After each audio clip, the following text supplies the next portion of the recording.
ইফতারের আগে একটুখানি ইস্তেগফার, একটুখানি দোয়া, আমার কাছে দোয়া করে তো কথা দিলাম, ওরা দোয়া করতে দেরি, আমি কবুল করতে দেরি করব না। রব প্রথম আসমানে এসে বলে, আছো কেউ মাফ চাইবা, মাফ করে দিব। আছো কেউ রিজিক চাইবা, রিজিক দিয়ে দিব। আচ্ছা কেউ সুস্থতা চাইবা, সুস্থতা দিয়ে দিব। চারি খাওয়ার আগে 2 রাকাত তাহাজ্জুদ পড়বো, 2 রাকাত তাহাজ্জুদ পড়বো। সাহারির আগেও খেতে পারবো, সাহারির পরেও পড়তে পারবো। 2 রাকাত তাহাজ্জুদ পড়বো। আল্লাহ তাআলা বলেন, তুমি যদি তাহাজ্জুদের হক আদায় করো, আমি যাও তোমাকে প্রশংসিত করার হক আদায় করবো।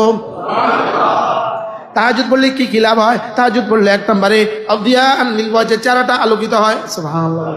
মিনহাতুন লিল ইসমি, গুনাহ থেকে তোমাকে ফিরিয়ে রাখে। সুবহানাল্লাহ বলেন। মিগফারাতুন লিল তামবি, গুনাহগুলোকে মুছে দেয়। সুবহানাল্লাহ বলবেন না? মিরদাতুন লির রাব্বি, রবকে খুশি করে দেয়। 40 জন সাহাবীতে বর্ণিত আছে ওই হাদিস।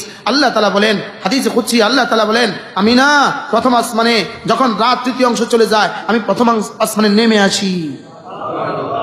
যে তাহাজ্জুদ পড়ার সৌভাগ্য যার নসিব হয়ে গেল, তার ফজর জীবনে কখনো ছুটবে না। তাহাজ্জুদ দারিদ্রতাকে ক্রস মেরে দেয়। সুবহানাল্লাহ বলে। তাহাজ্জুদ চেহারার বেনূরকে ক্রস মেরে নুরানি করে দেয়। এটাকে চেহারাকে কি করে দেয়? নুরানি করে দেয়। রব প্রথম আসমানে এসে বলে, আছো কেউ মাফ চাইবা, মাফ করে দিব। আছো কেউ রিজিক চাইবা, রিজিক দিয়ে দিব। আছো কেউ সুস্থতা চাইবা, সুস্থতা দিয়ে দিব। তাই ইনশাআল্লাহ পড়বো তো। তাহলে রমজানের সারি খাওয়ার আগে পরে কি করবো? 2-4 রাকাত তাহাজ্জুদ পড়বো। এরপরে কি করবেন? এরপরে কি করবেন? কমপক্ষে রমজানে যারা কোরআন শরীফ পড়তে পারি 3 খতম কোরআন শরীফ পড়বো। এবার যারা হাফেজ নন, আপনি কোরআন শরীফ পড়তে পারেন না, আপনি কি করবেন? আপনি একটা নিয়ত করেন না, দিনে 100 বার, রাতে 100 বার সূরা ইখলাস পড়েন।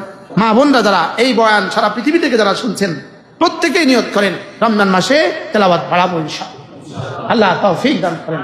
এভাবে পড়তে থাকবেন, পড়তে থাকবেন, পড়তে থাকবেন। মা বোনরা রান্না করতে করতে সূরা ইখলাস পড়তে থাকবেন, পড়তে থাকবেন, পড়তে থাকবেন। সুবহানাল্লাহ। হ্যাঁ, ইন্না হুব্বাকা ইয়াহা তুদখিলুকাল জান্নাহ।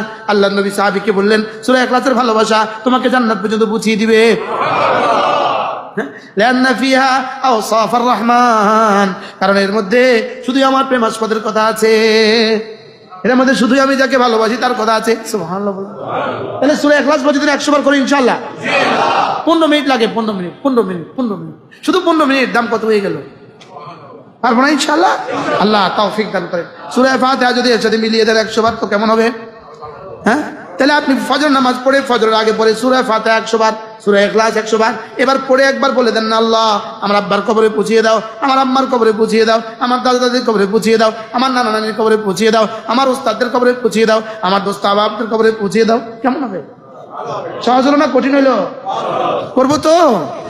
এরপরে কি করবো? কমপক্ষে প্রতিদিন 4টা তাসবিহ 100 বার, 4টা তাসবিহ মিলিয়ে